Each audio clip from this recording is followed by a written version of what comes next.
we're back. This is John. Hey, it's Paul. And it's Eric. And it's What If Geeks. It's now what? December. Holy shit. Yeah. I time traveled. Right. I just want this with month to all be the over Christmas shit going on, it might as well Right? be. Yeah. Oh, we're going to get into that subject too. So this is our first post-Halloween episode. It is 11/5, November 5th. It's also my daughter's 23rd birthday, so happy birthday, Jessie. Ta-da. There. I said it. Happy birthday to you. We did that already. I was there for it. Paul actually. missed it, yeah. No, I got cake. But he got cake. But he got cake. cake. Yeah, that's all that matters. Right. So today we're kind of like we did the last whole month. We did horror and Halloween stuff. So Month? It was like 6. oh yeah, it was like 6 weeks. It. Yeah, we were out of our minds. So of course, coming up, we'll get into like Thanksgiving and Christmas and whatever. So we're gonna be touching base on some of those holidays somehow. We'll work that out after this episode and kind of figure out what we want to do. I know we want to do at least one of the, how the hell did this get made, kind of, and we know what we're doing with that. But we'll play around with those ideas here in a little while. Anybody gets any ideas about some holiday geekery shit that you want to hear about, shoot us an email or something, let us know. So this week, we're just going to kind of do like our Geekly Weekly, and Eric threw together a nice little episode, or 2 episodes actually, so we're kind of going to break this shit down. How is this broken down, Eric? Well, so the first, we can do this in 2 episodes, really, to keep it easy on people. But the first one will be the news that we've missed, basically, over the last 6 weeks, the shit that we kind of glazed over because we were doing Halloween stuff. Yeah. And then the second one is just the movies and series and stuff that are coming out in the next few months. Yeah. That we really haven't talked about much. We might have talked about a couple of them in a end of the year episode, but this goes into early February. So. All right, so now leading into the holidays, one question before we get into all the geek shit. Question I have for everybody. I think like Mothman's being electrocuted by your something's bug going zap. on. Really. Yeah, something over there is like getting killed. Whatever, it'll be all right. I think it's part of the silent thing that I get to edit out, or you guys get to hear a buzzing. Fucking whatever. This shit show, whatever. Who cares anymore? I don't think they can barely hear it. So for leading into the holidays, right, a question that has been coming up, and it came up in my house for a specific reason. When do you guys start decorating for Christmas? Now, Halloween just ended, right? All the stores have both out now, right? Which drives me batshit crazy. Yeah. When do you personally decorate for Christmas? Absolute earliest, after Black Friday. Yeah. Okay. Right after Thanksgiving. And that's being generous, because that just may mean that I get outside and wrap something around the banister, and then you come back a week later and maybe set up a tree and start doing something else. All right, so yeah, in our house we do we decorate like full blown because Heather's big on Christmas, right? And we do the same. We'll eat Thanksgiving dinner. Maybe after dinner I'll make sure that I'll sit out here in the garage. I'll drink a beer and I'll check some lights. Make sure they're all good to go for the next day if I haven't done it already. Or whatever last minute shit I need for the next day. And then Friday morning when I wake up, have my coffee, I'll set up, I set up all the outside stuff in the garage and I bring up all the inside decorations into the house. So this whole freaking corner is gone. And Heather and the kids will usually decorate the inside of the house while I'm decorating the outside, put up all the lights or whatever. And I'm pretty much done by Saturday morning, because it takes a while to get everything done around the house. So this year, because obviously we haven't really discussed it on air, but this year, since Heather's having surgery Friday, she was like, I'm going to be down for the count for a little while. Maybe we should decorate early. And I was like, how do I say no to that, though? Right. So I'm like, all right. So her surgery is Friday, and Noah's birthday party is Saturday. So I'm figuring next week I'm going to start pulling all this shit out of here and start decorating around the house, so that she can at least when she comes downstairs, she can Yeah. It's usually the Sunday after Thanksgiving for us. You've got Thanksgiving on Thursday. We don't really Black Friday shop, but Saturday is typically college football, the Iron Bowl, Alabama Auburn, which my wife is into, and Florida State, which I'm into. So we'll watch those, and then Sunday we'll start to pull the Christmas decorations out of the garage and get ready. Sweet. Yeah. Yeah, so that's kind of what we do. We play around here a little bit.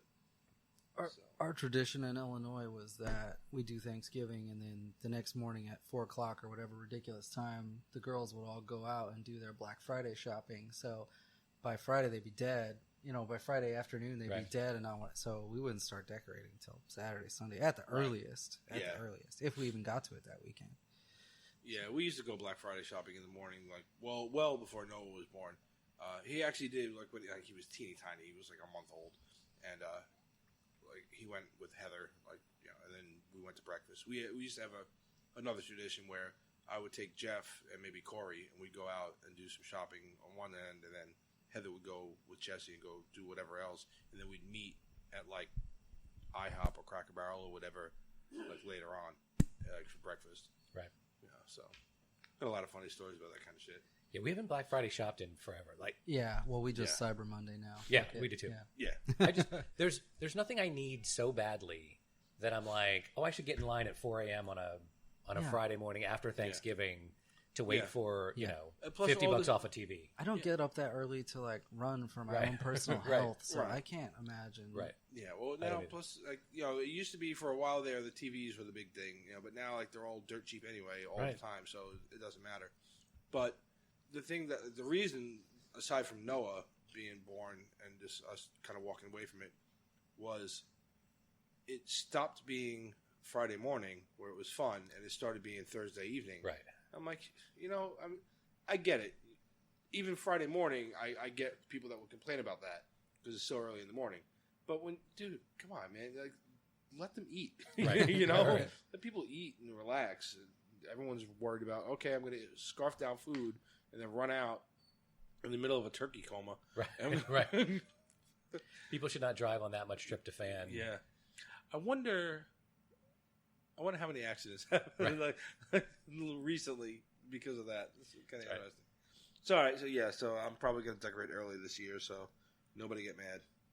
Sorry. I'll be mad at you. Yeah. You're just propagating that nonsense. Stop it. They got Santa taking wishes the day before Thanksgiving at the mall. I mean, it's too much. Taking wishes? Wish lists. Was he a fucking genie? Oh, yeah, okay. Yeah, he's a fucking genie. Yeah, well, Jinn Santa. They just integrated it. It's fine. Don't worry about it. Well, I don't know. I know when I was a kid, my Santa smelled like gin. Right. You smell like beef and cheese. Different kind of gin. Sorry. Nice. Good. Nice segue. All right. So the other thing we just started talking about, I brought up to these guys, and neither one of them knew it. But in this whole realm of what's coming up, and the news has dropped just 2 days ago. They dropped that Spider-Man Into the Spider-Verse sequel is coming out April 8th, 2022, and we started that conversation. Most of it started with me quoting my wife with, "It came out a year ago, and it was a mega hit. What the fuck took them so long? And what the fuck is taking a sequel so long to come out?" And I think we kind of got to the bottom of some of it. I should have been recording that whole conversation, so I fucked it up. But if you want to kind of recap what we were talking about, we figured most of it had to be the animation, right? Yep. Yeah. Because my attitude was, you've already got those little animators chained to the table. You might as well just put them fucking right back to work. Bye-bye, sponsors. Yeah. There you go. It didn't take very long this time. But yeah, they're doing some unique animation stuff that isn't normal apparently, and they made the production studio sad when they did it the first time around, and I guess they're gonna do it again. Yeah, bigger, badder, better, probably. Yeah, or better, faster, stronger. I'll show you guys. Yeah, something like that. Bigger, better, uncut. South Park. South Park. Yeah. Oh shit. Now I'll have to show you guys a little ad that they had dropped because it was like online, a little social media ad, because it's just like that sporadic kind of glitchy image, right, of the spider symbol, but it looks kind of like Miles Morales, but it also looks like Spider-Man 2099, which, when you watch the movie, he was one of the little things at the end. So it kind of looks like a 2099 version of Miles kind of thing, so they're probably going to lean into that.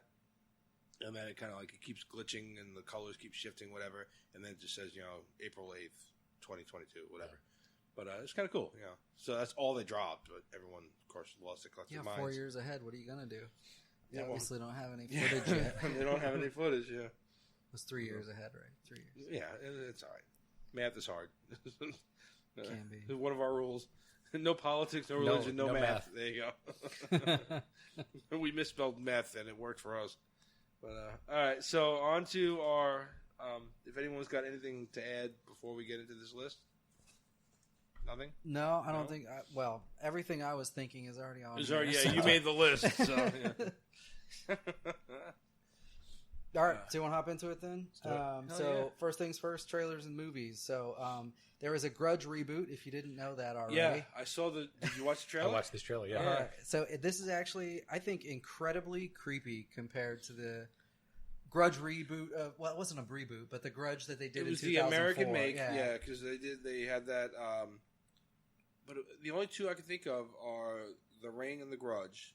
I know there were others, but of that Japanese style, where those they are the two that popular borrowed from ones. It, America remade The Ring, I think, which was Junon. Junon was a Grudge. Juon was a Grudge. Yeah. And then Ringu was The Ring, and then I know there were others out there, but those are the only two that I remember. Yeah, there were, but that stringy hair, the theme is very sort of unique to creepy. the genre, but it's creepy. They did some super creepy shit in this trailer, and I don't want to spoil it for anybody that hasn't watched. But I mean, it's only a 2-minute trailer. But go watch the trailer. Yeah. Dude, the shower scene at the end. Yeah, pause this, watch the trailer, wait a minute. And come back. I saw that part coming. Did you? Yeah, well because it happens in. I guess when they shot to the back of his head. Oh, did it? It happens in both that and the Sarah Michelle Gellar one. A little bit differently, but same. The way. The positioning of what happens there was a little bit different, so it was like, oh, okay, cool. But with today's effects, you can kind of tell. Oh, okay. So they did something new. My biggest question is, why the fuck are they doing a reboot? And why has there been so little marketing around it? It's really been when quiet. Does it come out? Because they just released the trailer October 28th, and it's going to be in theaters January 3rd. Oh, wow. So 3 months. It's less than 3 months, actually. Yeah. It's probably because nobody was expecting it. So now again, okay, here. Goes back to my Spider-Man Spider-Verse thing. You drop this now for a movie that everybody wants. Now everyone's like, I guess I'll watch the other one again Maybe. and again. Maybe. So they're waiting. So I guess because there is something to be said about. I do like the marketing where it's like they don't say anything at all, and then all of a sudden they're like, "Hey, guess what? Bam! In a month, you've got this," and you're like, "What enough?" I don't mind. JJ did that with 10 Cloverfield Lane. What's been typical, though, recently at least, is if you were going to have a December release, you do like a June or July 1st trailer, and it might be a teaser, and then you come back and do a bigger trailer or a full trailer or a second trailer later. But I don't remember seeing anything on this. No, this was the first I heard of it, and I think it was right before. Maybe it was when you mentioned it the first time. The first cut you gave us of this, that I was like, they're doing a Grudge reboot? And then I Googled it. Yes, it was, because you sent the first cut of this without the links, and I went to YouTube, and I found it. My first reaction was, wow, this looks cool and creepy.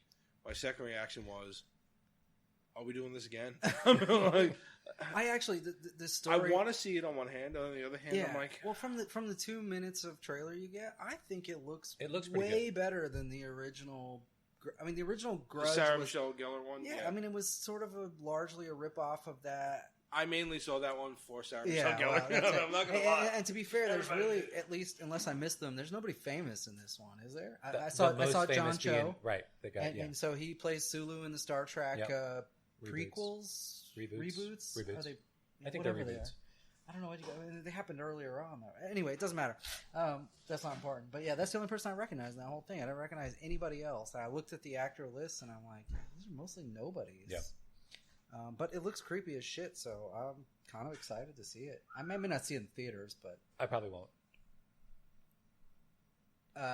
So anyway... and this is a weird weekend. Like, that usually the first weekend of the year isn't a great movie opening weekend. Yeah. So it's unusual to sort of pick this. They'll be by themselves, probably. Yeah, we talked about this several episodes back about, or did we? I don't know. But we can't tell. There's sort of an what's early recorded part of and the what's year where it's sort of like a death sentence for movies and actors, and you don't want to put famous actors in that part of it. They'll never get nominated for any awards or anything. Yeah, no but that Oscars. Well, now the Oscars, sure, but I think the Oscars are starting to go by the wayside really quick as far as a lot of these movies are concerned.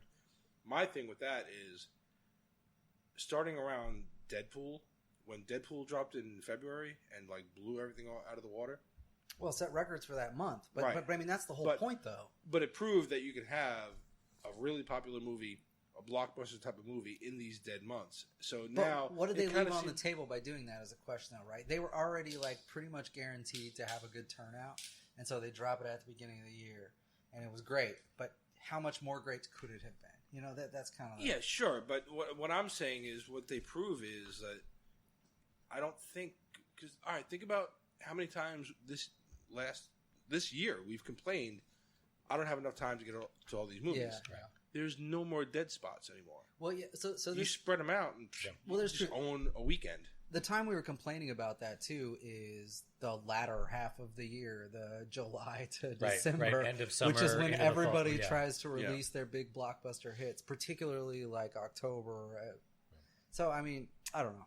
I hope that goes by the wayside because it's stupid that they do that for awards. Yeah, there's no reason to. Well, yeah, I mean, I think everything should be up for an award, but I don't know. And I understand. I also- They need better categories like Yeah. the geekies. Right? Like, Yeah, exactly. Follow our Best Right. Picture In prior fact, to March. our next one will be even better because we'll Yes. have more time to lead into it. We'll have to start thinking about that.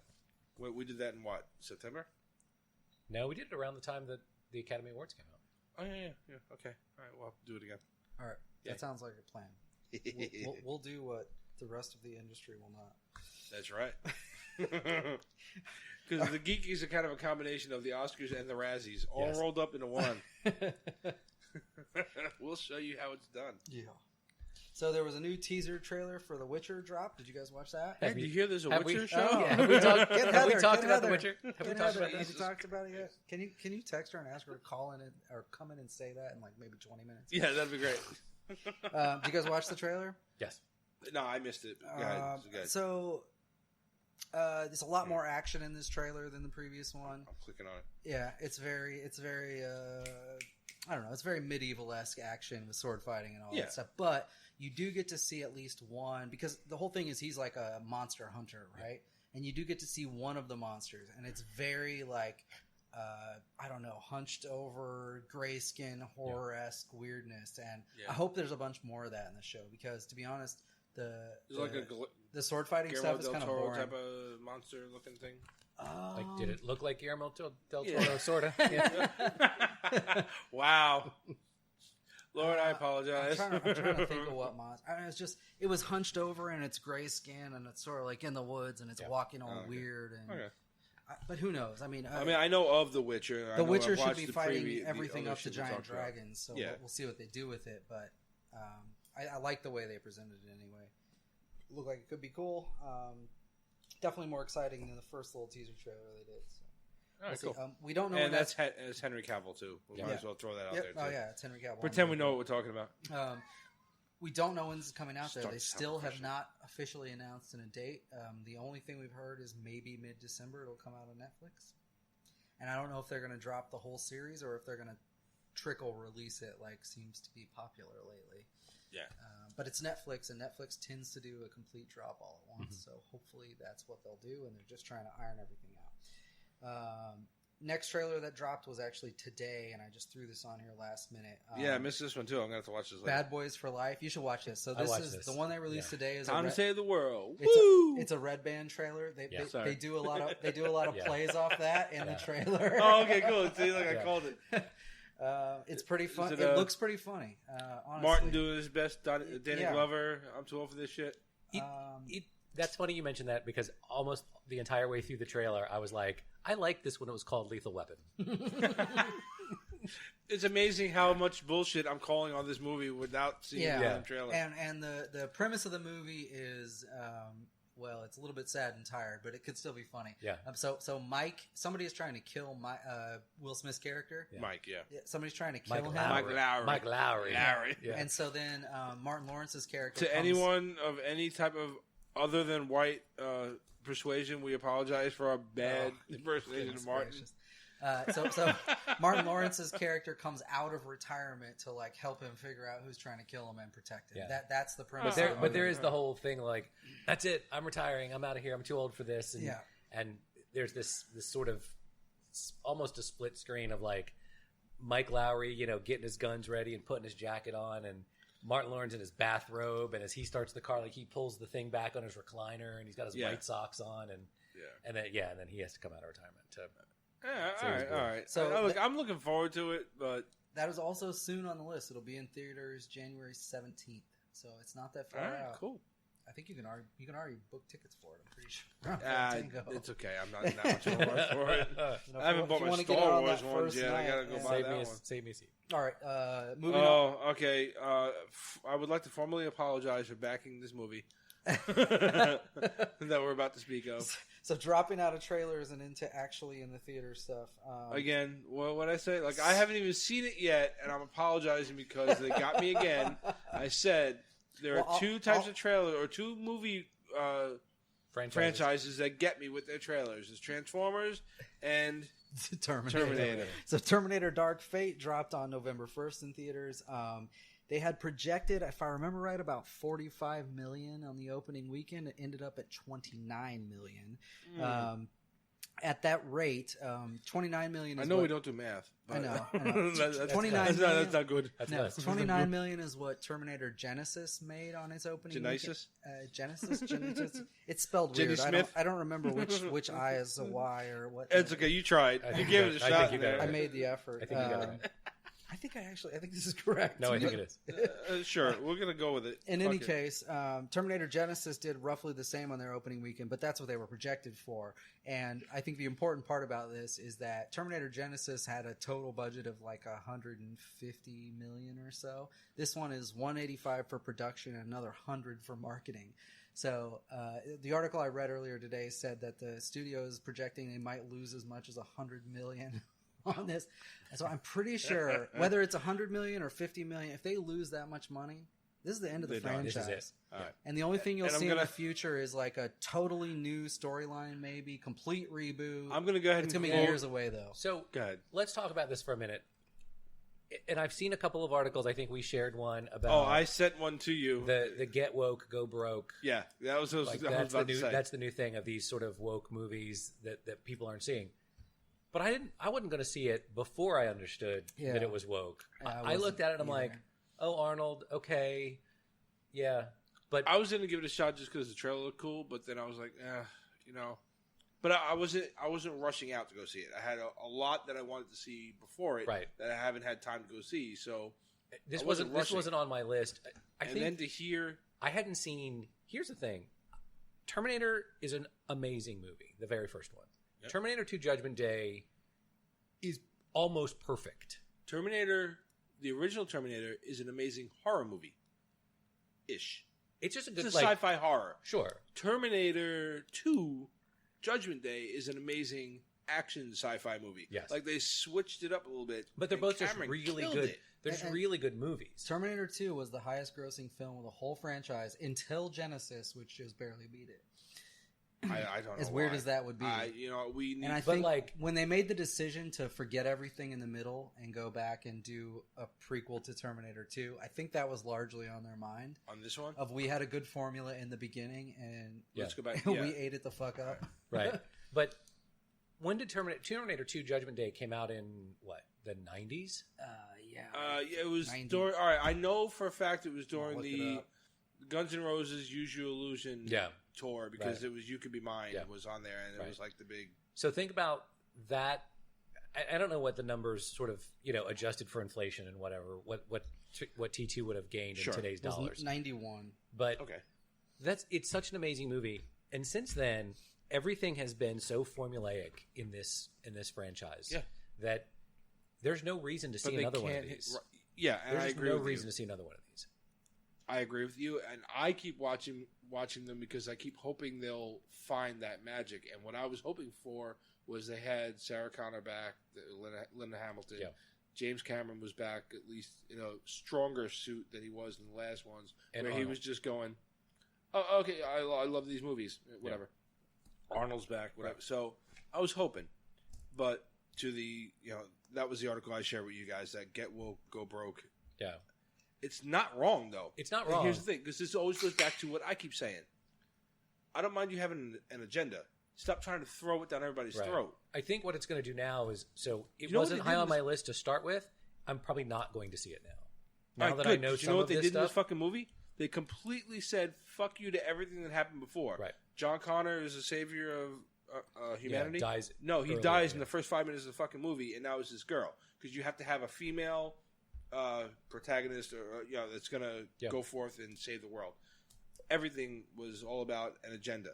So, and again, I don't mind. Okay, I believe in equality. Yeah. But I believe in equality. I'm good with There's nothing equal about any of the shit that's going on in Hollywood anymore. I'm good with female heroes. Just don't repackage, the same old stuff you've given me 3 movies that I didn't see before. Yeah. And expect I'm going to go see it now. Yeah. Why would you take everything that set your universe up and then just shit all over it just because you want to appease current fans? That's stupid. You're going to destroy your whole universe. I'm not even sure they want to appease current fans. I feel like this is just sort of a fad idea that they keep it is. Yeah. pushing it in, is. and the fans actually don't seem to enjoy it that much when it's a forced part of the storyline. Yep. And it's Hollywood types, who want to stay relevant and in the spotlight. So that, what is everybody asking for? Okay, I have to do this. So they change everything they've built. Mm-hmm. Why? Either A, build something new, or properly work it into the... You know what I mean? Right.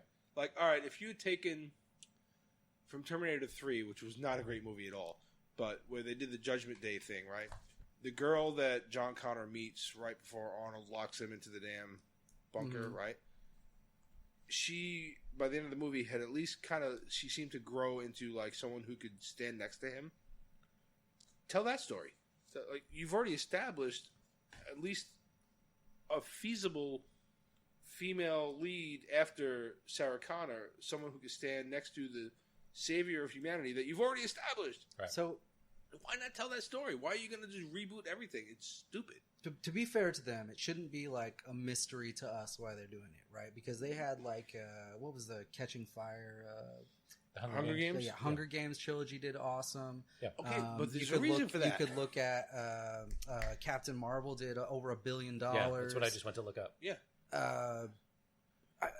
This formula has worked, but it's worked in certain places with certain fan bases, and it sometimes feel like they don't know who is actually watching their movies. Right. Well, there's that too, but it's worked when how many women do you think were watching the Terminator franchise since 1980? Well, right, yeah, right, nobody. Right. Yeah, it was all guys like us. The first one right. Yeah, Rambo didn't do it. Right. So, but it made some decent money, and it was a good movie. Yeah. It wasn't great, right? But we liked it, right? But that movie was perfect in the fact that, okay, you can make these movies that older guys or whatever still like. It didn't shit all over feminism or anything. Right. It pointed out things that are wrong in the world, and Rambo went and tried to fix it. Yeah. But he was still Rambo. You've established a story in this universe. Why fuck with it? Yeah, and that's part of the reason. To your effect of, okay, we're going to Captain Marvel and that's part of the reason why Captain Marvel works. Captain Marvel works is because that was always part of the story. Yeah, she was right. Like Carol Danvers was. Yes. Now but here, like if you want to go the old school, crybaby comic book fans that were like, okay, the original Captain Marvel was a guy. Yeah. I get cool, but the way they worked it in was good enough. And again, it depends on what hill you want to die on. She was a follow-on Captain Marvel. They did that in the movies. They made sure to introduce it that Captain Marvel way. in the comics for quite right. a while. So now. it's not you didn't change the story in this movie. No. Yeah, this is like the female Magneto. It's correct. Like, come the right. Yeah, come the fuck. Right, or the right, Black Magneto. Yeah, right? yeah. Okay, guys. Right? Yeah, exactly. Like, just changing it for the sake of changing Yeah. it is just stupid.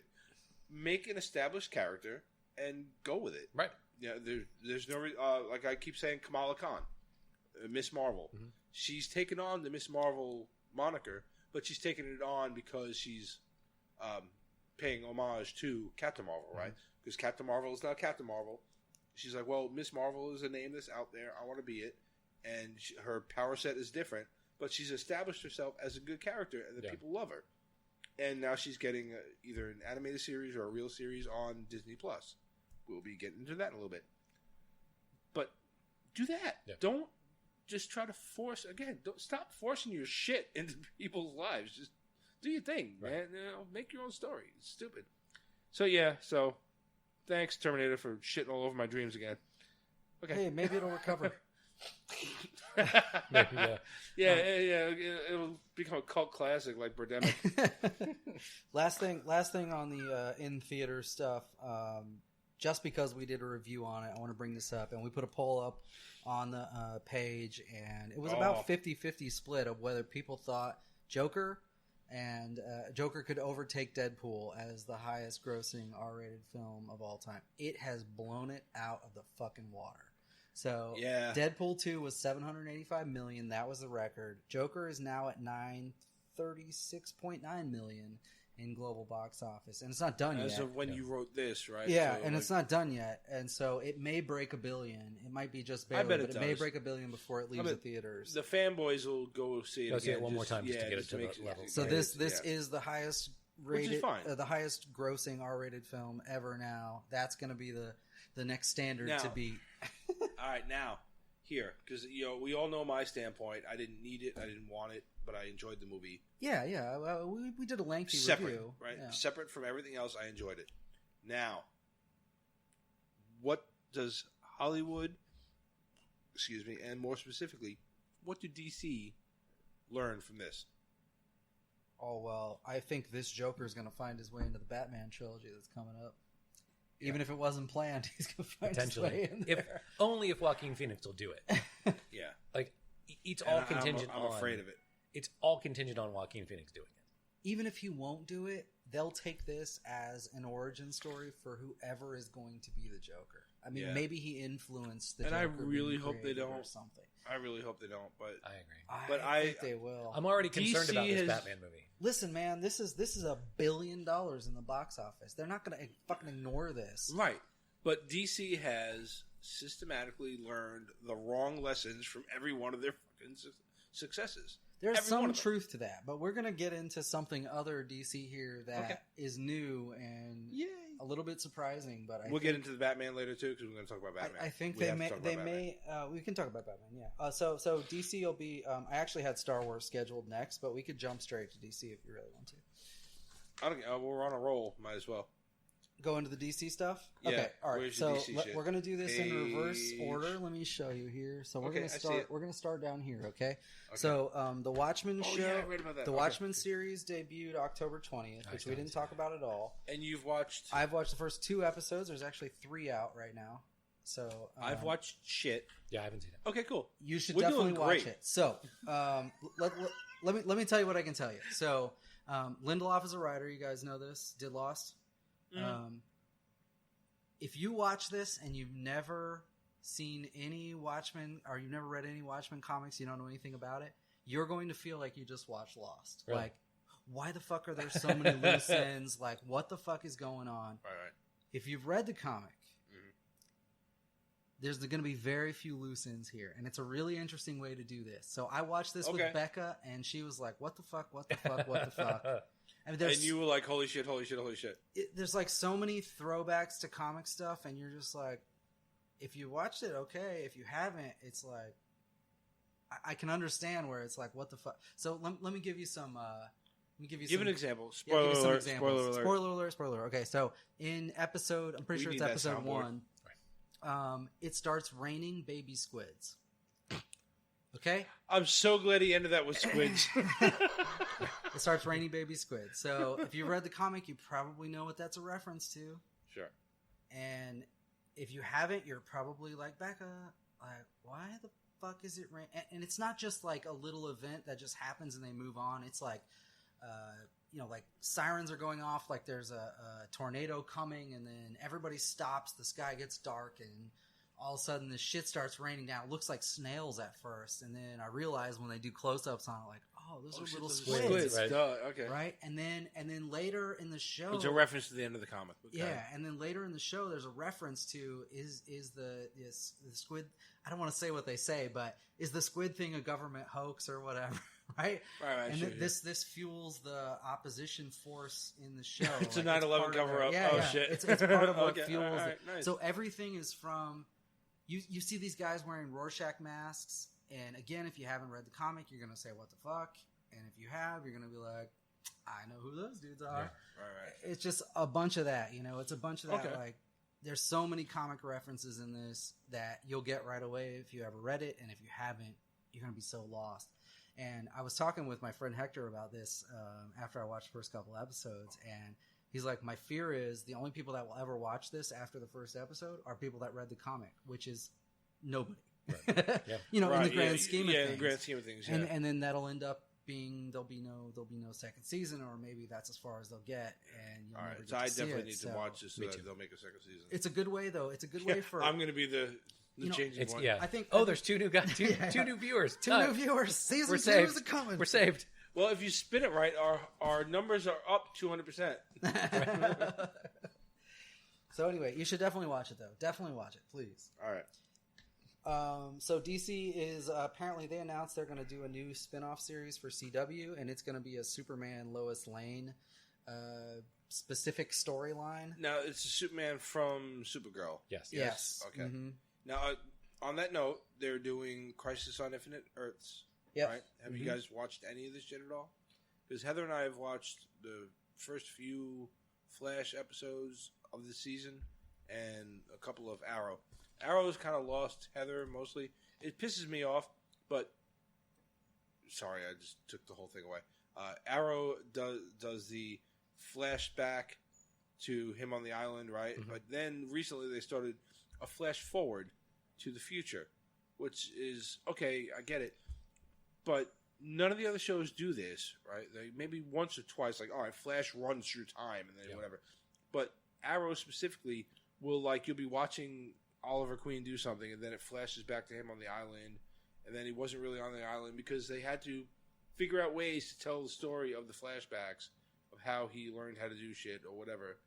But I was like, dude, you said the story. He survived on the island. Right, you've done it. Became an archer 7 seasons ago. Yeah, but he kept on doing it. But it kept going through every season to the point where he wasn't even really stranded on the island anymore.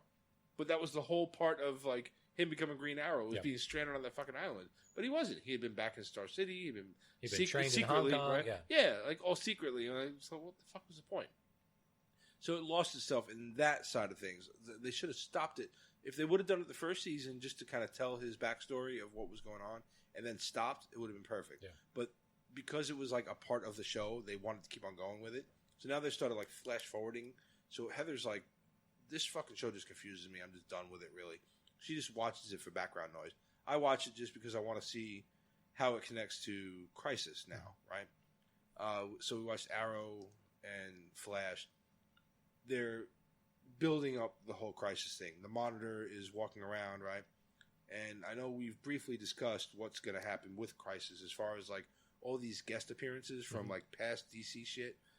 That it's starting slowly, you're getting nods to here and there or whatever. Well, they got Brandon Routh as the Superman from Superman Returns. Which is weird because he plays Adam in Legends of Tomorrow. Yeah. So it's kind of weird, but it's a cool nod because he played Superman. So he will be Kingdom Come Superman, right? Which everybody lost their shit over as far as the nerds. Tom Welling is coming back. So and there's actually a picture of the two of them together.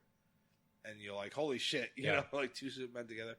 And I'm sure there's some secret shit that they're not telling anybody. Well, I read somewhere that they're going to take the Earth that the Supergirl show is in and bring that into this. Yes, that's this part of kind this. Of universe, if that's you will. Part of it. Part of the they have Arrow and Flash exist in the same Earth. Yes, at the same and time. Kara is on a different Earth. different Earth. Yeah. And the only way they really get back and forth is because of he has to run Vibe through now. Yeah. Well, first he would run through whatever, but now it was like Vibe can has like he's got the little portals that they can jump Earths. Yeah. It's because it's Crisis. It's kind of a confusing storyline in and of itself because you're jumping Earth to Earth and you're like, wait, where the fuck are we? Yeah. But I've been watching it. But that's in the comics. Cool. If I'm remembering correctly, they used that to get back to one Earth. Yes.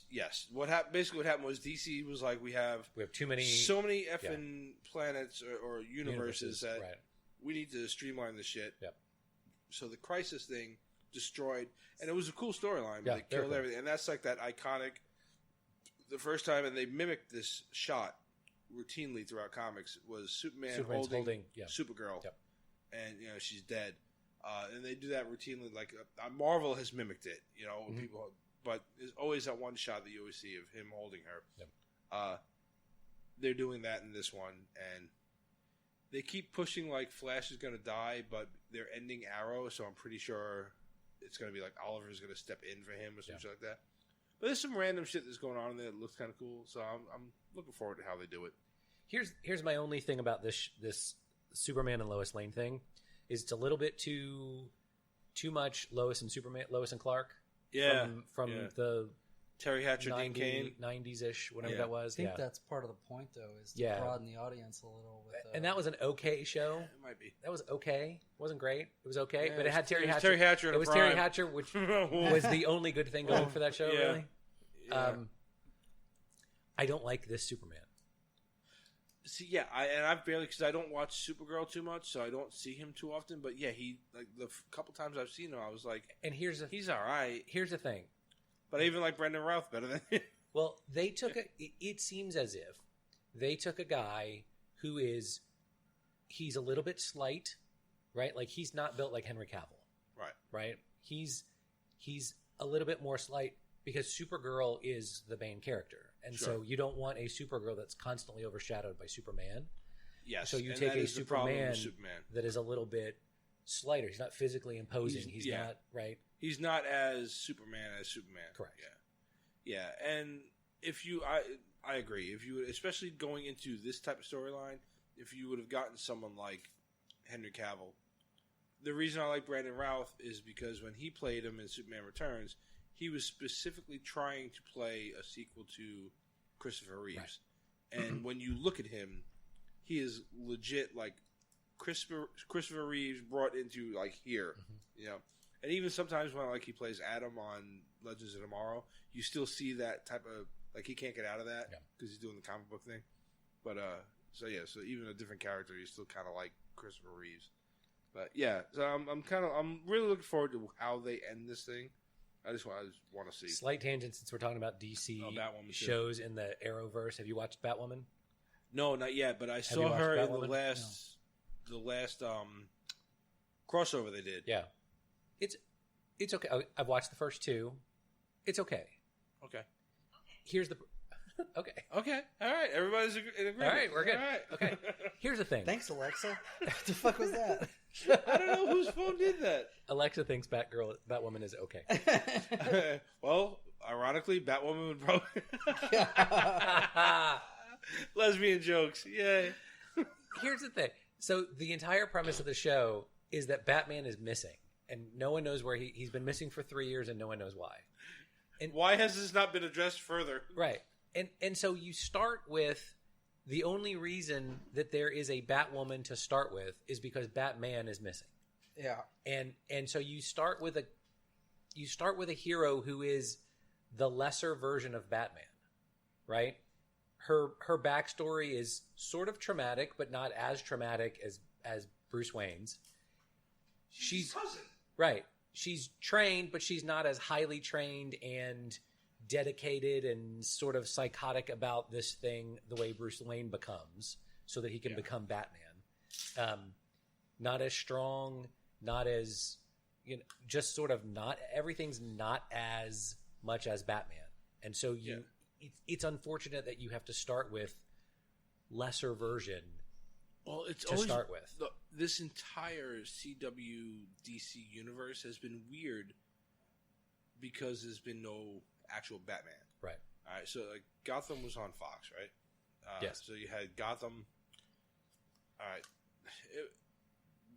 Whatever you want to think about that one, it was all right. It was cool. There were episodes that I thought were really cool, but it was just too long doing whatever it was doing, right? This one, they purposely didn't use Batman, I think because the movies didn't want them to touch him. But I don't think DC Arrow, DC did not want. says, DC no, was like, no, you can't touch him. So in the CW, Arrow was Batman. Essentially. If you watched his storyline, and you watched the show, he was exactly like Batman, but with a bow and arrow instead of batarangs. It was like, dude, really? I mean, like everything he did. He even started fighting like Batman villains. You're like, dude, really? Come on. So it was just ridiculous. It was like, we know what you're doing. You can't use Batman, so you're like massaging all of Batman's shit into Arrow. But then they say, all right, we're going to do Batwoman. Well, why? You're already doing Arrow. Right. So, yeah. But I mean, I get it. You want to expand this universe, but I like the actor Ruby Rose playing Batwoman is really cool. Yeah, I like her. She's cool. They've got they even she might be a little too full of herself sometimes, but anyway, they even do so. Like you've got Bruce Wayne's cousin as stepping into the role because Batman's missing, and you've got Lucius Fox, who's Batman's sort of tech guy. Yeah, his kid is her tech guy. So like. That's ironic. Everything in the show is kind of the one-off version of the subversion of what was right, and so I don't know. I just feel like you're starting with a character that's not quite as good as Batman. Yeah, right. Where if you would have picked somebody else that's not already in the shadow of the main character, like do a Nightwing. Well, Nightwing might have still come off that way, but you probably could have done it. Now, all right, there's a Black Canary and in Arrow, so I guess you couldn't do your own Black Canary. But a character like that doesn't dependent on there not being the male version of that running around. Yeah, you don't start in a position. I'm trying to think. Well, Wonder Woman's got her own movie shit, so you can't do that. Yeah. Well, for DC, there's not, huh? I said winter. Winter? Wonder Woman. Yeah. Winter. Oh, winter. Yeah. But yeah, I don't know. Outside of Wonder Woman, there's not very many popular Power Girl with that see-through thing. With that would be great. Yeah. Well, we'd watch it. Yeah, we would.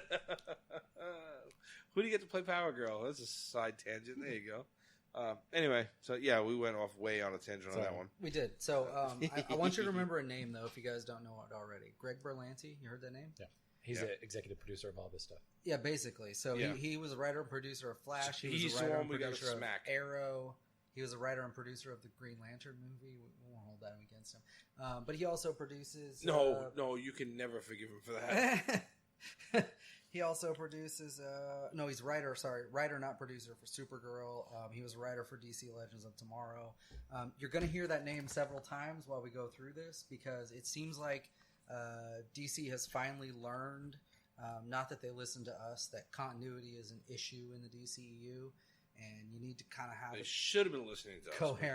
Coherent storyline, and at least be able to have that interconnection in a way that makes sense, and not 2 decades later tying things back and doing all this weird shit that you do, or just cramming an entire character's persona into another one because you can't use it. I think they're maybe figuring it out. So we're going to hear that name, Greg Berlanti, a few times. We go through the new DC content that's coming out. You had another DC thing you want to talk about, though, before I jump into this one, because this is half DC and half something else. I forget now. We jumped to this topic specifically because we went so far down the rabbit hole that fuck, Alice is lost again. We'll come back to it. All right. So I don't know. I'll try to. It started with the Superman and Lois Lane shit. It just went into the Legends and you were talking about Arrow and all Crisis. Yeah, it was all Crisis. Crisis on Infinite Arrow. Yeah, so that is worth the watch. I think maybe they might pull off a decent storyline with that one, but it's ambitious. I'll say that much. It's very ambitious of them, and I'm looking forward to seeing how close they come to great. Yeah. Not holding out hope for great, holding out hope for good. The last one, the one they did at the end of last season, where they introduced Batwoman, which was the Flash, That was the Supergirl alternate universe Yeah. one where, where Supergirl and Arrow were Nazis or whatever. No, it was Because they all had to. because they were All went aliens. they all went on each other's shows, and there was it was the start of Crisis, I think. I'll have to go back and look. Okay. It was Oh last yeah, season. no, we're almost at an hour already. Yeah. Are Okay, we? yeah, keep going. Good. Fuck it, whatever. This whole thing has just been a bunch of bullshit 75% session. through here. It's been All right, one big so- bullshit session. All Who right, so cares? we're going to segue from DC into something that's DC related. So HBO announced a new streaming service because we all need another streaming service. Right. And this one's Son going of to a be bitch. called HBO Max. And if you know anything about HBO, they already have 2 streaming services. Right. And that's because I saw what you wrote here, and that's incorporating the WB one that I was talking about a month ago. I'll explain that. So, Thank God. there will be 3 streaming services when this pops up, and in fact, I think they're going to get rid of one of them, but we'll talk about that in a second. So, right now, there's HBO Go, which anybody that has regular HBO gets, and it's just HBO content. Period. Sure. Then there's HBO Now, which is a premium paid subscription service. I think it's $15 a month. And you get everything that's on HBO plus some extra things from some other networks that they've got exclusive deals on. HBO Max is like the extension of that. And what I saw 2 days ago, which makes me think that HBO Now is going to go away, is that anybody that has HBO Now gets HBO Max service for free.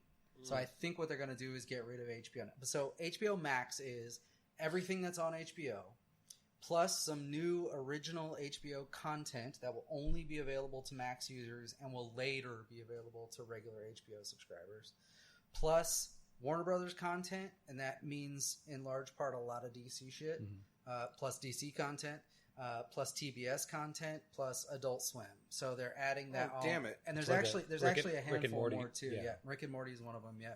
So There's Raw actually About Chicken and all that shit from Adult Swim is all going to HBO. yes. Damn it! Now, see, you know what? So a lot of DCU fans were like, what the fuck does this mean? What's going on? Why does HBO have all this shit? So what DC has said is their streaming service will not go away. It will still be there, and there's some sort of sharing deal here. And so there'll be content that is exclusive to HBO. There will be content that's shared. There will be content that goes on HBO first and then onto the DC streaming service later. So friend not foe. That's the message from DC about this. And what that really means is they got paid a lot of money. But so let's talk about new title stuff, right? So there's some really interesting stuff on here, and I'll start with the DC since we're segueing from that. So there will be a Green Lantern series, and Greg Berlanti will be directing and producing on that. And hopefully that will be better than the movie, and we won't have to hold that against him anymore.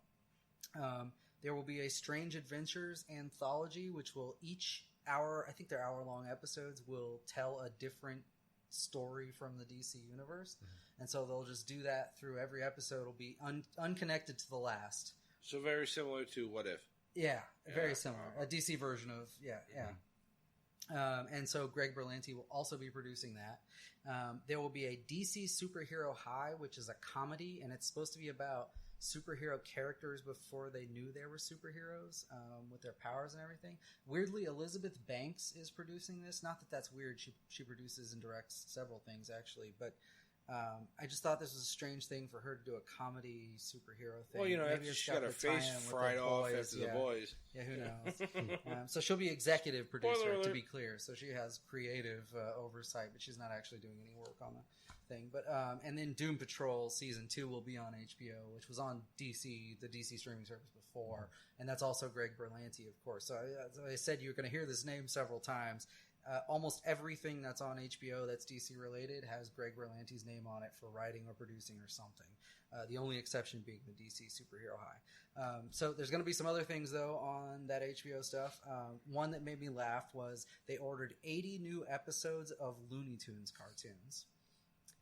So there will be 80 brand new episodes of Looney Tunes. That I'm not even sure there have been brand new episodes in the last 20 years.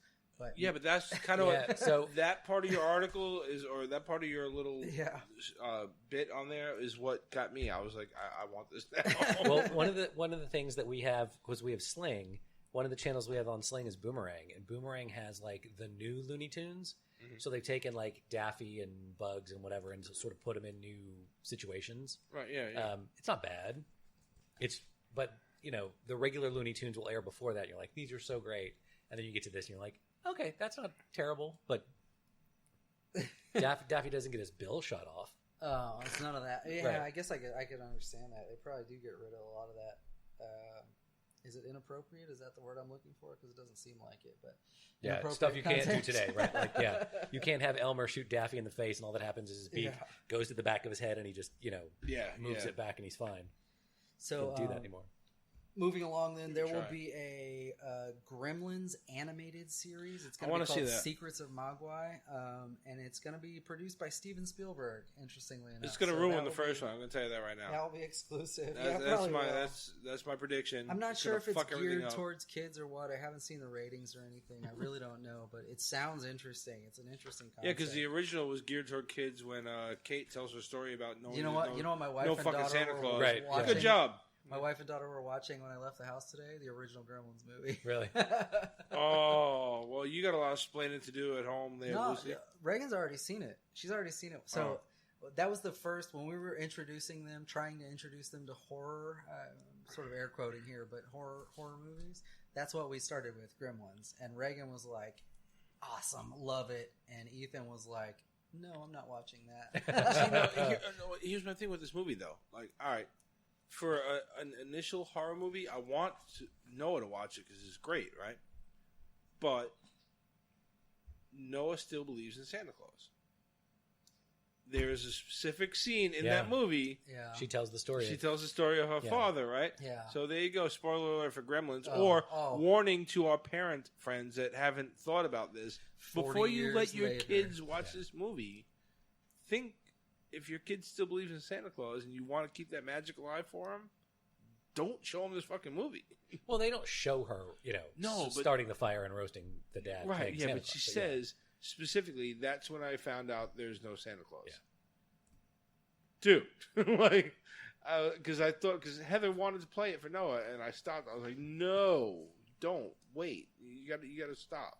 For what it's worth, Reagan's watched it and she still believes in Santa. And I think so- a lot of that shit may go over some kids' heads. No. yeah, because it's funny anytime, though. like a lot of times, the kids nowadays they watch a movie. Anytime people are talking, they're like, doo-doo-doo, and then there's a gremlin on the screen. Okay, Yeah, after they watched it the first time through, Becca said to me like, I had actually forgot how many people get like murdered and shit in that movie. Oh yeah, yeah.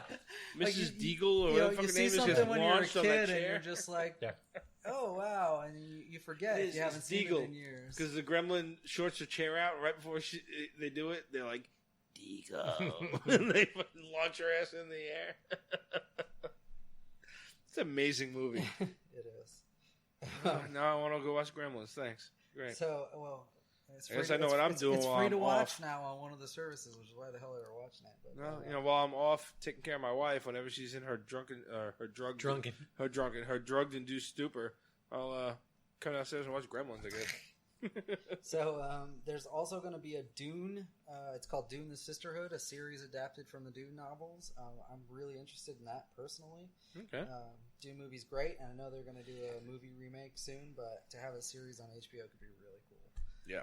Because they'll spend the money on doing some epic production.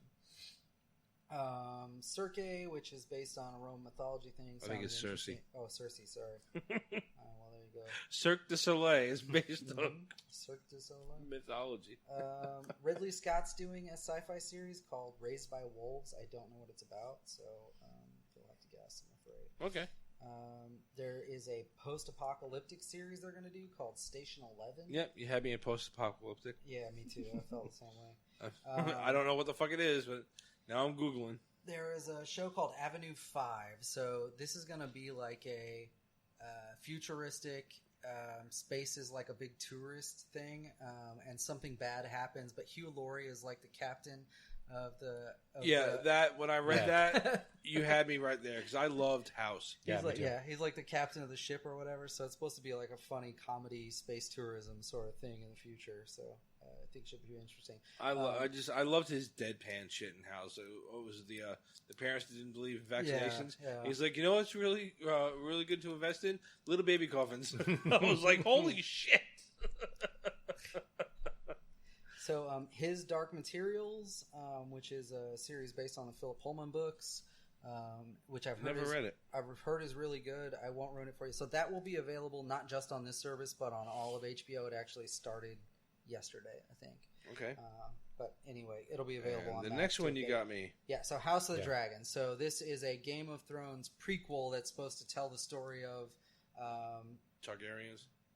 This several hundred years before. So yeah, the Targaryens and the houses sort of working their way up, and it's actually based on Fire and Blood, which was the prequel novel or whatever. So it could be really interesting. They've been talking about this for a while. I don't know who's doing this one. I don't remember. I did read it. It's like one of like 2 or 3 series that are supposed to be coming out, right? That'll like. And I think this will also be available on regular HBO. And that's almost a perfect segue into something else. And last thing is just The Outsider. So that's a new Stephen King-based novel series that they'll have. I think that is also going to be on regular HBO, if I'm not mistaken, not just Max. But all right, cool. So that's it. So that's it for the Max service. This is going to launch sometime in 2020. They haven't announced a date yet. I'm pretty sure, like I said, it'll replace Now, but for now it's going to be a third one. But I don't think that'll stay. All right. So now from there, do you want to jump into... we can either go up to Star Wars or down to Marvel stuff, whatever you like. All right, you know what, let's jump over to Star Wars because it's coming up in about a month. All right. So moving on to the Star Wars then. So it was announced, I think this past week, that Benioff and D.B. Weiss are leaving their Star Wars project. Yes, which was a perfect segue from Game of Thrones to this. Because the creators of the TV show Game of Thrones... Yep. Which was when they got announced a while back, they're doing a series or a trilogy. Trilogy. They're going to do a trilogy.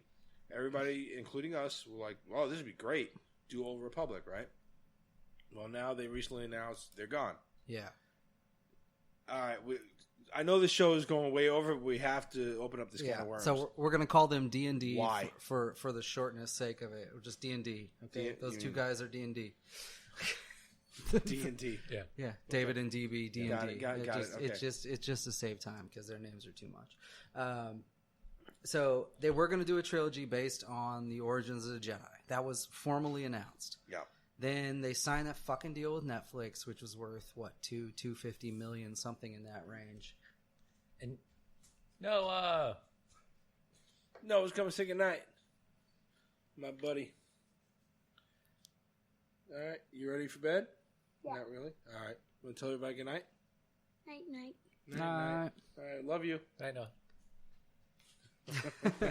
So, they got offered $250 million for that Netflix deal, and then I don't know what happened. So we can talk rumor mill for a second. So, what we heard was that they were promised creative control on Star Wars, and then when they went to present new ideas, that was sort of knocked down.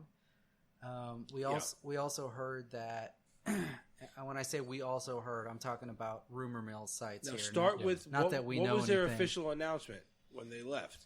Well, so the official announcement came out like they didn't have time. Yeah, right? Basically, we've got too much to do with Netflix. We can't get into this Star Wars stuff. And that Star Wars, they would have done a trilogy that would have the first one released 2022. And then presumably if Disney keeps up with their pace, which Iger said, like Solo and TLJ was too much in 1 year. So obviously that means every other year or whatever is what they want to do. So then it would have been 2022, 2024, 2026. Right. And Netflix had already... You don't have enough time for that? Yeah. Yeah, well, that's the first part of that can of worms that I want to open up. Well, all right. Let's jump into that. That's fine. So, I mean, this is... Who did they... The way I thought I read this... They had promised that they wouldn't work on one thing until they got done with the other thing. And I don't know if they promised Star Wars or Netflix. No, they promised Star Wars first. And then Netflix cried about it and said, well, basically, when are we going to get our original content? Is it going to be like 2025? Like, holy shit, come on. Yeah. You know, we're paying you guys and they weren't going to pay them a penny until they moved over and started doing it. So it's not like they had anything to lose except 5 years, which is huge. Yeah. Or maybe it wasn't 5 years, but a significant But number sure, of years. it's a lot of time waiting on these two guys, and there's a multitude of things as we're talking that I reasoning behind all this shit that kind of comes to mind. The first thing, like you said, who do they promise first? Right. Because when they promised Netflix first. That was announced in 2017. Netflix, it was a while. Yeah. All right, but look at, because now it's becoming a thing now with Star Wars specifically, but with Disney. Hey, you know, look, they're great creators. We hope to work with them in the future, but it's not working out right now. Yeah. And that's their tagline for everything. Yeah. But a lot with Star Wars. Mm-hmm. Why? Because they have, this is the way we want this shit. Yeah. And like you said, they came up with some good ideas, right? Well, the rumor mill is that Kathleen Kennedy has all the real creative control. D&D wanted to do this, whatever, and Kathleen Kennedy said no. And but if you look at what's been going on with Star Wars, that's true. You're going to toe the line, but that's Disney, period. Right. You're going to toe the line with Disney, and you're going to do things the way the mouse wants it, or you're not going to work there. Period. There may be some truth to that. We really don't know that. Yeah. and D&D being the creators within the Hollywood spectrum, knowing, let's not burn a bridge later. We're going to come out and say, hey, we don't have enough time, whatever. Disney told you, you're going to do our shit first or you're going to leave. And they're like, all right, we're going to leave. Whatever. So, or Disney just said, you know what, fuck you. You're not doing this. If you're not going to dedicate your time, you're not doing it. I have an alternate theory that I don't want to say is right. It's just another thought. Okay, yeah. No, 'cause I'm not saying I'm right, but I'm right. The Netflix deal for D&D would have been worth over $200 million, whatever the number is. Yeah, it was like $250-something million. Over $200 million. Yeah. Their combined net worth is not even $100 million because writers in Hollywood do not make that much money. Right. Yeah. And so to come off Game of Thrones, where they didn't make that much money, and to get offered a deal like that, I kind of have to wonder if Star Wars even offered them enough, Lucasfilm, Disney, even offered them enough money to really make it worth their while to abandon the other project and say... Yeah, I would agree to that. Because this is a huge amount of money. This is more than directors Sure, make. right, right. It's huge. But now also flip it on the other side. Do you have anything else to add to that part? Not yet. All right. Look at the end of Game of Thrones. When they announced Star Wars, they were here, way up top, right? And By then the end of Game of Thrones. So that was the other. Yeah. That was the other bullet on my rumor mill was how much of this might be Disney. How much of this due to? Ooh, you shit the bed when it was all yours and it wasn't exactly. Martin's. That was exactly when you were following a book script. You guys did awesome, and then you came to the end and everybody wants to shit in your pillow. Yeah. So how much was Disney going? You know what? Go ahead and do your Netflix thing. Go ahead. So, and I again, like you said, I don't know what's right or wrong. I think it's maybe a combination of all of them. Yeah, it may have just been a together. Mutual. What's the term? The mutual parting of ways. Yeah. They're a really creative couple of guys, and we hope to work with them in the future. Yeah. That's what that. Yeah, and we're going to remain friends. They were like 200 million. Fucking peace out. Yeah. And 200 million to do exactly what we want versus less than that to listen to Kathleen Kennedy direct everything that we want to do. Right. To change our ideas and not do it this way. And yeah. But, look, when you've got a franchise as big as Star Wars and you're a company as big as Disney, you can say, no, you're going to do this exactly how we want. And there's no shortage of people waiting behind these two guys. Well, that's probably why that would be my next. Well, that's probably why they've had like 5 major director-writers go away. Yeah. Yes. And just disappear. And it was fine. This is another separate point of content that we probably could get into on another episode. But on that... This fucking episode's going to set a record. It is, yeah, it is. On that note, right? All right, so you got no shortage of directors that would want to come on board. But you kind of do, because you have all these directors that keep getting let go are the ones that come up with some type of new creative vision for Star Wars, right? And Disney's like, no, here's the box we want you in. You're not playing in it. Bye. So now you get dropped down to Ron Howard, J.J. Abrams, right? I mean, okay, now, so... Hey, stop talking shit about my man, J.J. Abrams. I'm saying, no, we'll get Stop talking shit about my man, Ron Howard. We'll get into that last one later, okay? Or J.J. We'll get into J.J. later. But, Stop talking about Opie. but this is my point. Unless you're playing ball within what Lucasfilm or Disney wants, there's only a small window of directors that they trust now. That they trust to say, okay, we know you've played well with us.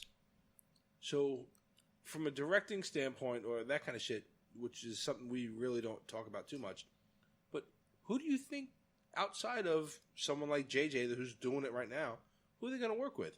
Maybe, we know Kevin Feige's coming in, but that's because he's done Marvel, right? Mm-hmm. So, the only other one that I can think of would be Jon Favreau, because he's already doing Mandalorian. Yeah. We've even heard a little bit of headbutting on the Mandalorian. Oh, really? Stuff, yeah. See, I hadn't heard it yet. Yeah, with him wanting to bring back stuff from the holiday series and yes, yeah. Oh, yes. Okay, yeah, you're right. Yeah, we did hear that. Yeah. So, but still, like, at least you have like maybe him for, and then you flip it over to the only thing that surprised me with these guys leaving was you got this announcement. And you still haven't heard anything about the Rian Johnson trilogy. Good or bad. You haven't heard nothing. And that was the most polarizing movie in Star Wars history. Right. What's the deal? Is he going to make a trilogy? Is he not? All right. So that brings me to the next question I wanted to ask before we get off this piece. So the next movie from this franchise would have been D&D's first movie of their trilogy in 2022. Yeah. Now, if they're gone... After Rise of Skywalker, yeah. Yeah, after Rise of Skywalker. So, if they're gone, what the fuck does that mean for the franchise? When is the next movie coming? Right. Yeah. I mean, you got Iger up here saying... Feige up? Yeah, you got Iger up here saying, too, like, we release things too fast. We're not going to do that anymore. And he was speaking of Solo and TLJ, which were released within the same one-year window, but... But then they specifically said, this one's getting released for Star Wars at this time. What do you do with that? I don't know. That's exactly what I'm asking. Is Rian Johnson going to continue the D&D trilogy? I fucking hope not. I hope not. I hope not. That was going to go into my other thing. Like, all right, with no more Game of Thrones-esque Old Republic, how mad are you? I'm pretty disappointed. I wanted to see it. I wanted to see it. Honestly, it would have been very cool. Even with the, okay, with Game of Thrones ending, like, all right, yeah, it wasn't horrible, but, it was, all right, whatever. They could have done much better. I still want to see what they could do with Star Wars. Yeah, but if Game of Thrones was 3 feature films, you probably wouldn't even have been mad about the ending because you would have no time to, like, invest in those characters and say, because you and I had this talk about the ending of Game of Thrones, like, we have so much time with these characters, we know exactly what would have happened, and that is not fucking it. You know? And you're not going to be able to do that in a 2-hour movie. You're not going to be able to establish that much, rapport with a character where you know exactly what they're thinking. Yeah, because, like, their whole ending to it, like, it went with that meme that I was saying where I was just like, that guy is staring at his TV, and he's like, well, I guess. Okay, fine. But it wasn't great. So it does bear the question, if you don't have a source material to work off of, but they would. They've got Star Wars. They've got all this source material in Legends that they could have gone back to. EU. The Knights of the Old Republic video game. They got Knights of the Old Republic. Yeah. So I think they could have done a really good job with it. They still can't. Even though I still believe what they should do is the Revan Malak storyline. That should be the trilogy.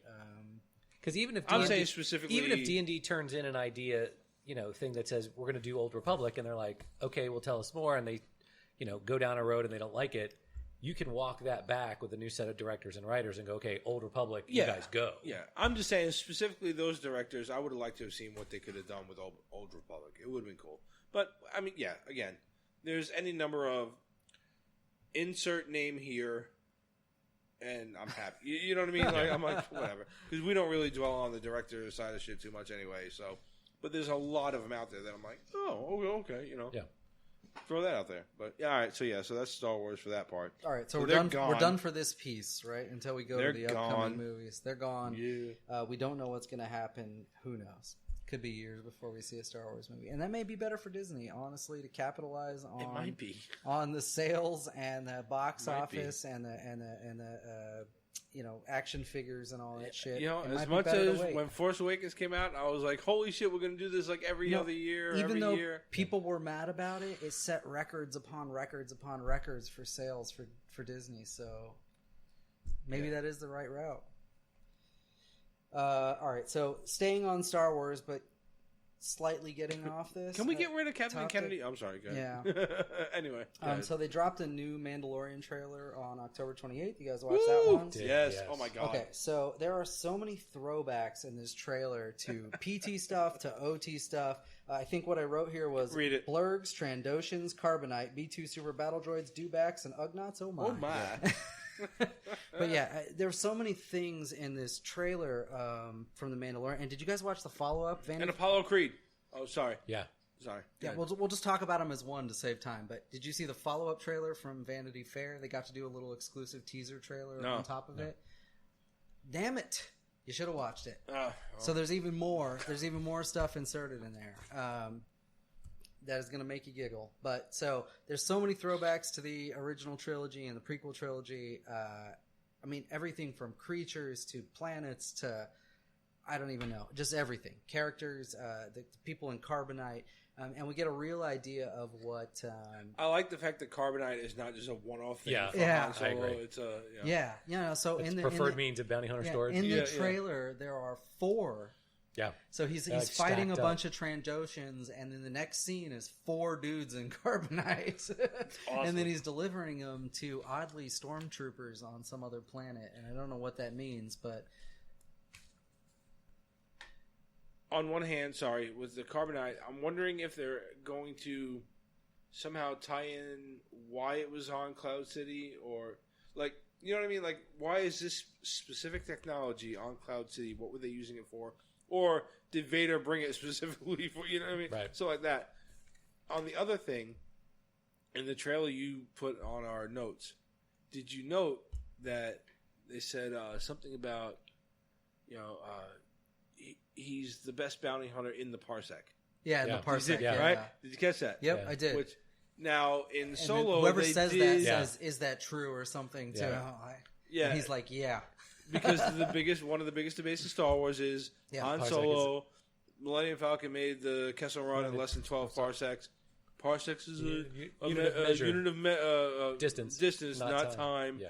And then there was something in the extended universe that they kind of touched on in Solo, where he uses black holes to kind of like circumvent distance, and it explains it, which was perfect because it was one of those loose ends where it's like Lucas fucked up. Yeah. Like parsec is. It sounds great. It sounds Yeah, futuristic. it sounds cool, but You just used it wrong. Anybody with like a vague brain in their head that knew something, though, like that's not the right. No, Probably not in 1970.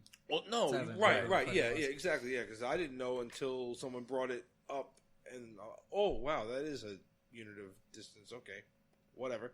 I didn't know that. Now I know. Yep. Now how are you going to fix that? And they did. And then they used it in Solo. Yeah, they made it a thing about he did it in some certain distance, right? Yeah, like because he dodging jumped like planets he, and special he skirted hyperlane routes or black something, holes yeah. so that the ship moved faster through distance as well. So it kind of like it shortened the distance, which was cool. And then to have him bring it up again, They do it here, yeah. Where they're like, he's the best bounty hunter in the parsec. I was like, ha ha, Yeah. that was funny. I see what you did there. like, yeah. Now you misused it in a different way. Yeah.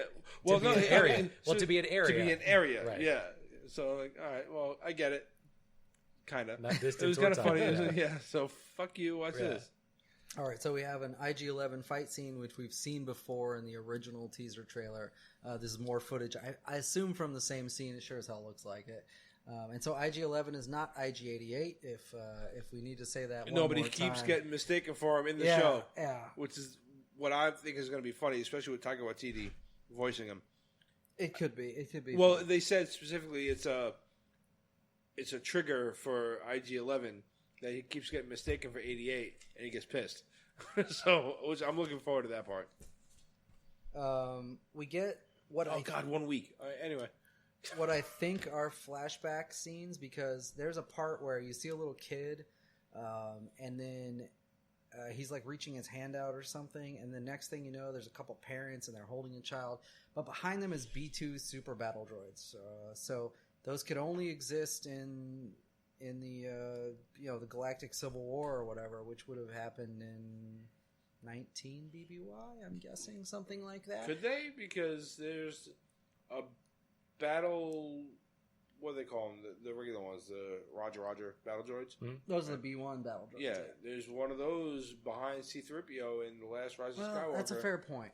But what I think, Yeah, but that one seems more like a trophy. Yeah, it does. Sure, but what I'm saying is it's there. That's So, true. That's true. I mean, You're right. If they were made, there's nothing saying they can't be somewhere. And if you follow the Clone Wars, there were some B2 super battle droids used elsewhere, like single remnants that were left over, and they got repurposed for other things. But I think what that's supposed to be, one's though, a Ratatouille chef somewhere on that. what I think that's supposed to be is a flashback for Pedro Pascal's The Mandalorian character and where he came about. So I think that's supposed to be Mandalore, which was supposedly neutral in the Galactic Civil War per canon material, but then I think something happened and some Trade Federation folks came down and fucked up his world, and that might have been what spurred him. Sounds good. It looks like he might have a sister that comes up later in this trailer, or in the Vanity Fair trailer, actually. So who knows? Who knows? Then we got Gina Carano. Yep. So Gina Carano, MMA fighter who's doing Cara Dune. She has some fight scenes in this new trailer. She looks like she knows what she's doing, but no surprise there, I suppose. Yeah, no.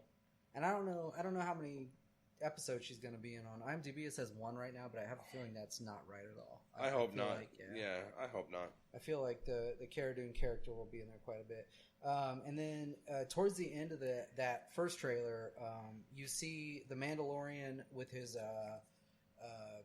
wrist harpoon thing, and he's attached to the back of Moff Gideon's ship, and he's like flying through the air or whatever. So I don't know if they made a comment on the very first teaser trailer about him being given the mission nobody wants or something, or the bounty nobody wants. So could it be Moff Gideon? So is it Moff Gideon, or does he have like a personal beef with Moff Gideon because of some shit that happened in the flashback that we haven't seen yet? I'm really curious. I'm really excited to watch this show. So there was a follow-up teaser trailer that Vanity Fair got to release exclusively. It's much shorter. It's only 30 seconds. That was yesterday, though. And so 2 things were revealed in that. So Nick Nolte has been on the list of actors in this film for a long time. We had no idea what the fuck he's going to do.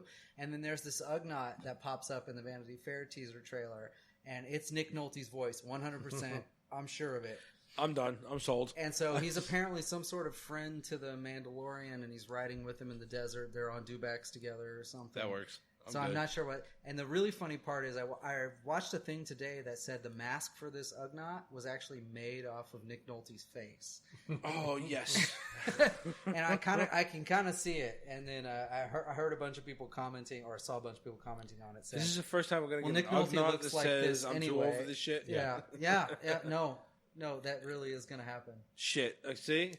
Just watch the Vanity. Do I call these things or watch not? the Vanity Fair trailer. You'll understand. I need to write this shit. And then so Ming-Na Wen has also been announced as a. Who is she? She was on the Shield. Yeah. Agents of Shield. S.H.I.E.L.D. Yep. Agents of The Shield. Yep. Yeah, with Michael So Chiklis. she was Good announced job. months ago, but we didn't know I what got she was the playing. most important part right was the Shield. So she's going to be like a hit woman, like a professional hit woman in this. And Okay. so she'll run into the Mandalorian. I'm sold. She's It good. seems like they're pseudo-friendly, but not really, like they're tense with each other or something. But All right. So her name is going to be Finnick Shand. Finnick Shand. Finnick, Nice. which means fox, interestingly. Well, depending on what language you're speaking, but yeah. All right. That's the only thing I pronounced right this whole show. I think so. Yeah. Giggity. That was probably correct. Giggity. So I think that was the end of the Star Wars stuff, and we can close this out with just a couple tiny Marvel-ish related things. Unless you Yes, have anything please. else, Star Wars. The only thing I want to say about The Mandalorian Oh, is question. Yep. Do we know if they're going to drop them all at once, or are they going to throw these out week by week? Yeah, they're going to throw them out. It's not quite week by week. So they're going to drop one on the 12th. 3 days later, you'll get a second. And then it will be weekly from that point on, but they're going to adjust a little bit. So the last Mandalorian show will be exactly... No, I think it's 2 days different. Really close to the time that the Star Wars final episode movie is released. Oh, wow. Okay. All right, that's cool. So they're timing it. So it'll be mostly weekly, but there's a little bit extra at the front and a little bit extra at the end to make things line up with other events. Got it. All right. Is the only thing, maybe mild prediction, more hope than prediction, but I know Lucasfilm, Disney, they're already proud enough of this thing that they've signed on a second season, right? Mm-hmm. So we know season 2 is coming. And Carl Weathers will be in season 2. Yeah. They just announced that recently. This is what I hope. Somehow, some way, because we've already talked about, like, I want somehow this dude at least vaguely is searching for Boba Fett, right? I want them to establish him the entire first season. Don't touch the Fett shit, except for maybe it's some type of idol that he, you know what I mean? Season 2. I think they'll stick to that. Season 2, I want that's but at some point in season 2, I want him to find a living, having survived Sarlacc, Boba Fett. Somehow, I don't know how. That'll be interesting because it's been done in the expanded universe, and it was done pretty cool. I want to see him find a Boba Fett. This isn't on my list because, as far as we know, it's already canceled. But there was a Boba Fett movie planned. Yes. And that was supposed to be that was him part of the after concept. the Sarlacc. Yep, that was part of the concept. So I'm hoping they roll that into this. But that movie's long dead now, so they could roll it into whatever they want. Favreau wanted this specifically to be a Boba Fett series, and they said you can't touch Fett. Yeah, he's certainly doing all the throwbacks he can, though. The trailers are like the rifle, Yes. obviously the Mandalorian armor is because he's from Mandalore or whatever. But I didn't notice this today until a random Joe said it. His armor changes in all the trailers. There are like different elements. He's adjusting. Sure, there are like different elements that you're like, oh, that reminds me. Oh, wait a minute. Okay, no, that's cool. And I hadn't noticed that until somebody said it. I hope they wait until season 2, but I hope in season 2 he specifically, something happens and he realizes, yes, this idol that I have been searching for is definitely alive. Maybe he's even got to go save him. Right. Not in the Sarlacc, but, he finds out he is definitely alive and he's got to go find him. I want that for season 2. All right, now we're done with... All right, we can get off Star Wars. Yeah. That's what she said. All right, so jumping on to pseudo-Marvel. I don't want to quite call this Marvel, but... so Marvel Studios founding chairman David Mizell. So him and another fellow bought a controlling stake in Aspen Comics. Yeah, when I read that, I was like, all right, cool. So they're planning to launch basically what they're calling universes, but 2 universes based on Aspen Comics IP. So the first one's going to be called the Turnerverse, which will be Fathom and Soulfire are the first 2 movies they're planning, and that's totally based on Aspen Comics. Yeah, and now IP. Back when I bought comics and read them, right out of the store,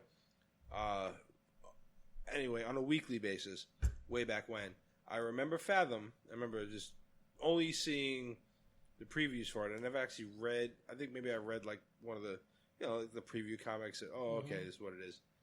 But I never got into it. I remember seeing the girl, whatever. I remember the name Soulfire. I don't know what the hell it is. Yeah, but I remember these comics from the ads back in the day. You would read whatever and then see, oh, okay, Fathom. Go check it out. And I never did, but it'd be interesting, I guess, for a TV show or a movie. The next, I guess, line they're doing is called Mythosverse, and this is based on like Greek and Roman mythology. And the first movie they're planning to do is Cupid and Psyche, and they apparently have Justin Bieber agreeing to play Cupid in this. And I'm out. Yeah, I'm done. I know, but you had me right. You had me up until Bieber. Listen. I love Roman, Greek mythology. I love it. I read all the shit growing up, and like, look, I love that shit. I know Stan Lee is the face of Marvel, but he didn't do that venture alone. And when one of the founding Are chairmen you somehow gonna segue Stan Lee into Justin Bieber? I'm trying to figure this out. No, I'm just gonna say that I've been drinking too much. if a founder of Marvel Comics decides that another comic IP line is something worth investing in, and he wants to do it, it's worth giving it a shot. Mm-hmm. As us, I mean, fuck him. If he loses $1 million, fine. If he loses $1 billion, fine. But for us to say, okay, well, you know what? He thinks his comic series is cool. It's never taken off. As far as the put it Mythos on the verse. big screen. Yeah, Mythos verse is fine. I'm good. Bieber, I'm out. Yeah. Seacrest out, Bieber out. Yeah. Well, Yeah. I'm with you on Bieber. I'm not sure, but Well, you know what? Fuck it. Give the kid a chance. I guess we're letting Robert Pattinson be Batman. We can let Justin Bieber yeah, be. yeah. we're fuck you we're guys. gonna You are no, letting we're Robert gonna get Pattinson into be that in a second. Batman. All right. We can let Justin Bieber be Cuban. Yeah. That's fine. So last thing Marvel related. If he sings, never mind. He's gonna sing. He's Cupid. Oh God, please don't make me. He's No. gonna sing. Okay, Come on. Now I'm not gonna watch it. I was gonna watch it. I just ruined the fucking universe for this guy. So very last thing is there's been an Avengers game in the works for since 2017. It's been forever. Yeah, people had because people had a big problem with Yes. some of the artwork or Yes. the animations. They were pissed about the look of the heroes or whatever. I saw the original one. I was like, it's fine, but So they got mad. They got like Sonic the Hedgehog mad. Oh, wow. Yeah. So they've officially announced in May of next year it will be out for Xbox, PlayStation 4, and PC. It is definitely outside of the MCU. Like the storyline is different. Different It's things good. happen. They need to start doing It some starts. shit. It's the game starts on A-Day, and then there's a completely different chain of events that happens. And so I think you end up as a superhero character, but it's sort of using Iron Man technology. You have like different suits, and you can upgrade them and all this stuff, and you can pick different sort of paths for advancement on your technology. Cool. And, All right. and so it's all going to be third person, like I'm in. action adventure kind of stuff. The studio that's doing it is the same studio that did all the Tomb Raider games. If you ever played those, Yeah. All right. So they definitely have a knack for figuring out how to do like complicated jumping mechanisms and all this other stuff. I'm not sure if they're any good at superhero games, really, but No, we'll find out. guess we'll find out. So that's all official. So what did you want to talk about? There was one more thing you wanted to talk about before we close this out, Marvel related. Cricket. I forgot again. Really, you were just bitching about it like it was like 45 seconds ago. Yeah, well, that's about all it takes. All right, I guess we'll call that complete. Then. Yeah, I forget. I don't know. Fuck it. Whatever. Marvel. I don't know. Oh, Batman. We were going to talk about We Robert. were gonna I'm talk- sorry. yeah, it I'm had sorry. nothing to do with We were Marvel. going to Oh go my back God. to DC. That's right. Well, Oh, 'cause no, I already did DC earlier. I only brought that up just to say that we're letting one sort of... Well, let's save the Batman Heartthrobbish. thing for the upcoming movies because I know it's 2021, but I didn't put it on there, but yeah, sure. Yeah. because it's 2021 and Yeah. yours is 2019 and 2020. Yeah. I see why you didn't put it on there. Well, we have enough to talk about. I'm making excuses for you for that one. All right, we'll save it for the very end of that one, but we'll discuss Robert Pattinson briefly. Okay. All right, so holy shit, this is ridiculous. There you go. So that was our first Geekly Weekly for 11/5/2019. It was 3 weeks of recovery. Don't hold it It against was. us, please. Yeah, please don't. Well, you know. We're still on our Halloween candy sugar high. Yeah, exactly. There you go. So let us know what you guys think of everything we talked about, and stay tuned for part 2 that we're about to drop after we go take another pee break because we're old. Hit us up, whatifgeeks.com, whatifgeeks@gmail.com, Instagram, Twitter, Facebook. If you're not Dante Dufresne. Dufresne. It's got to be Dufresne, right? It's Dante Dufresne. Yeah. Whatever. Yeah, holy shit, that guy. We'll talk about him more in the next episode because I just barely brought him up. I wanted to talk about him. Oof. Hi, Dante. How you doing? You're gonna get killed for that. He's gonna have to fly a lot. He doesn't look like he can afford to fly down here. It's all right. I'm comfortable. I'm gonna talk shit to this guy. I was gonna say goodnight to him. Now you're messing it all up. Oh, Yeah. I'm sorry. I'm sorry. Say it anyway. Fuck it. Yeah. I'm going to. All right, hit us up. Let us know what you guys think of everything that we talked about and what you're looking forward to. That's all we got, man. Good night, Tony. Good night, Guillermo del Toro. Good night, Dante Dufresne.